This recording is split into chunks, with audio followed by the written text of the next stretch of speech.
Hey, what's going on? You're now tuned into the PVD Horror Podcast. I'm Brandon and I'm joined with my co-host Dave. And today we have filmmaker, author, and film critic Chris Stuckmann to talk about his new film, Shelby Oaks, which is set to release in theaters on October 24th.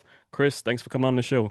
Thank you guys so much for having me. I'm looking at your background, Brandon, and you've got the Lost Boys, you got Ghostface, you got Jason, you got Freddy, you got all this amazing stuff. I'm looking at Dave's background, and he's got pandas. Yes.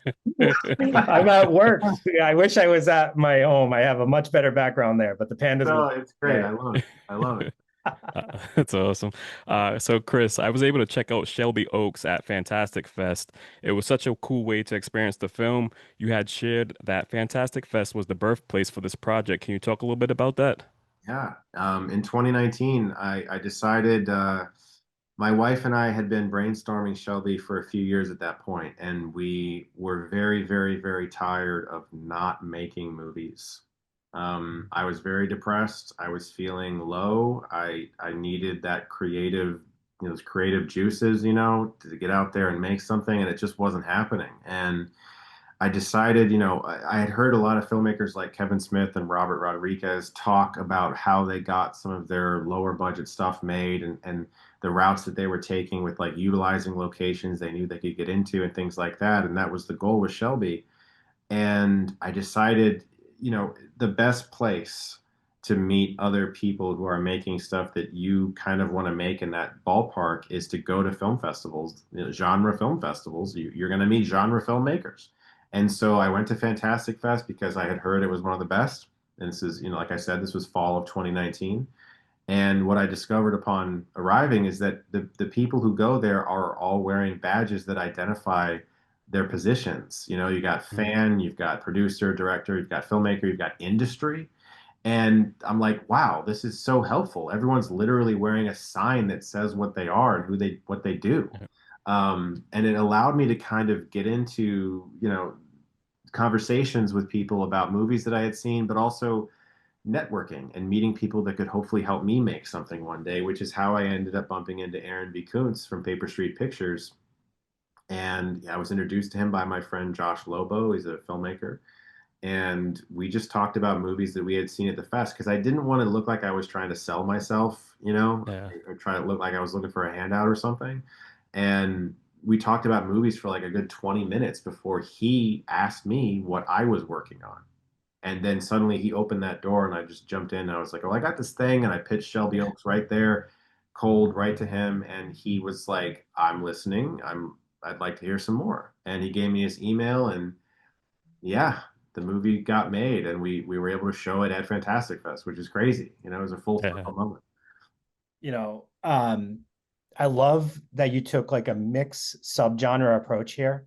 I don't know how much of that you are willing to share before people check out the film, but I was really like struggling to think of other examples of films that stuck out to me that have taken this approach. Like, I was curious what some of the influences were in making this, and also how did you pitch it to Aaron, if you don't mind sharing that? The two biggest influences have always been Lake Mungo and Yes. Noroi, the Japanese horror film. Both of them are mockumentaries. Both of them use mixed media to tell their stories, and both of them scared the shit out of me. Uh, and so I wanted to try to approach them, approach this movie from that perspective of mixed media. It does have found footage elements. It has mockumentary elements, and of course, traditional narrative elements. And so to answer your other question, how did I pitch it? I almost laughed when you asked because it was a tough pitch. It was tough to say like, well, it's going to start like this and then it's going to become this and trust me, you'll get it. But the benefit was that I could say because you always have to try to find when you pitch movies, you have to find like a really um, marketable way to say everything, Mm. especially with like weird ideas. You got to get people to like agree and see what's in your head, but also from like a kind of trailery kind of way of like it'll look like this and you have to make it sound cool. And so I was able to lean into the fact that and say like, hey, there's like a 15-minute portion of this movie that we can shoot pretty cheaply. And I leaned Mm. into that and be like, we could save a little more money there and then spend some money on some of these other things. And as soon as I found like, that's how you talk to a producer also, is because they're very concerned about money and where that money's going to go on the movie. And Aaron always says this about Paper Street is they always want to put their dollars on the screen. They don't want to like Mm. fill people's pockets that don't need money, that are just like not contributing anything to the film. They want to put the dollars on the screen.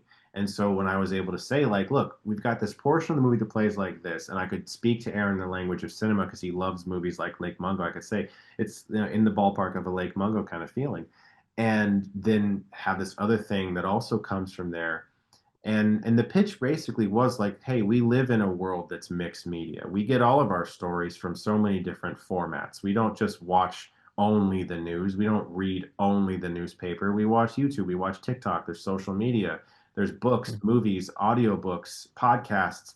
It's an endless array of things that we're getting stories from every single day. So why can't we make a movie that also tells a linear story but from different formats? Yeah, I Yeah, love nice. Now, before I got into podcasting and doing interviews and giving my thoughts on films, I would watch your reviews on YouTube. I did not often have someone to talk to about films, but I always found myself agreeing with the way that you viewed a project. How did you experience reviewing films, influence your directing and writing process on this project? Thank you, man. That's really nice of you to say. Mm. First off, I think that it's impossible. Like, if you immerse yourself in anything, in any type of whatever it is, if you just immerse yourself in the world of cooking, you're going to be a good chef. You're going to make good food if you care that much and you're passionate about cooking. You're going to make good meals, and it's also going to make you appreciate food more if you Yeah. become a it. great Yeah, chef. You know, yeah, and so like with me with movies, I've spent my whole life immersed in them. Movies, I've said this a million times, but movies are my religion. The theater is my church. And so if you immerse yourself in movies, it's going to make you appreciate making them more. And if you make one, like I did, it has made me appreciate movies more so much because Mhm. it's like I can approach them from a perspective of a fan, but I can also think like, oh my God, how did they pull that off? That's Yeah. amazing. And then I want to know like, how did you do that in 20 days or whatever? Like, how'd you do that amazing scene? And so yeah, man, I think that like just being so immersed in film for the past since I was 14, but since starting the YouTube channel, like seeing 3 movies a week and sometimes more, you Mhm. can't help but learn something after yeah. a while. Yeah. Something sticks. Um, I think about the horror genre and I think about how like horror movies are way more than just like jump scares. They're psychological, they can be visceral. There's some, the special effects piece of them. I was just curious, like, what's the elements of horror that intrigue you the most, and you try to like show it, demonstrate in your film?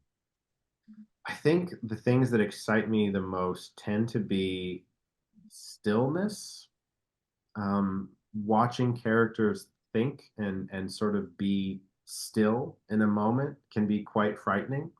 But also the edit and the sound. I think that when you get into sound design of this movie and the edit, of course, we really did take a lot of time with that sound design to try to present an auditory experience that was unique, that felt like here's kind of where you think you might have a jump, but we're going to not have a jump. We're going to have it be silent and we're just going to show you the thing.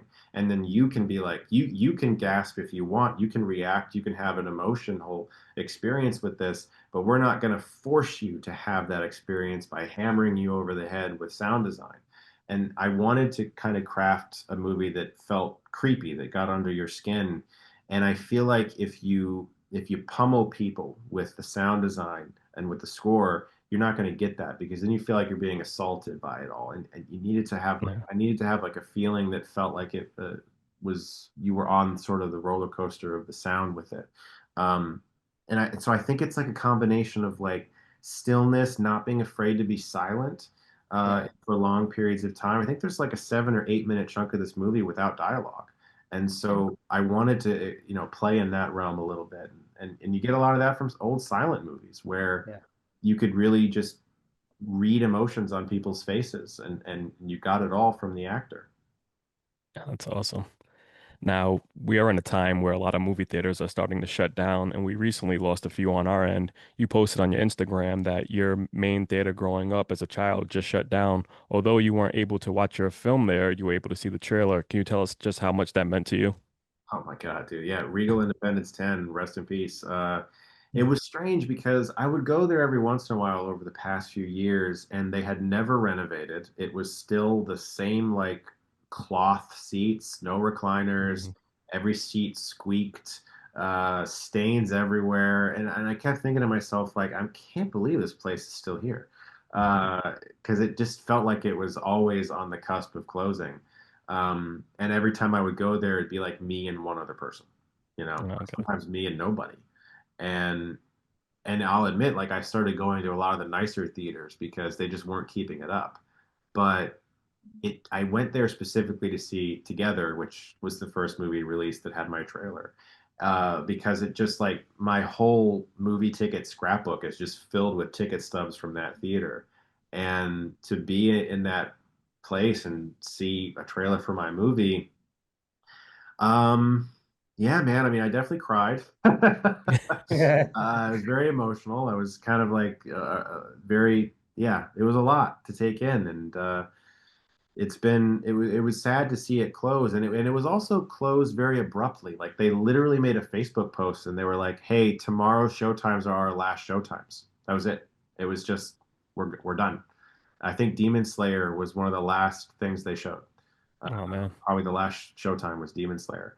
And I went there with my kids the very next day just to kind of like show them like, hey, this is where daddy, used to go all the time. My kids are four. I have 4-year-old twins.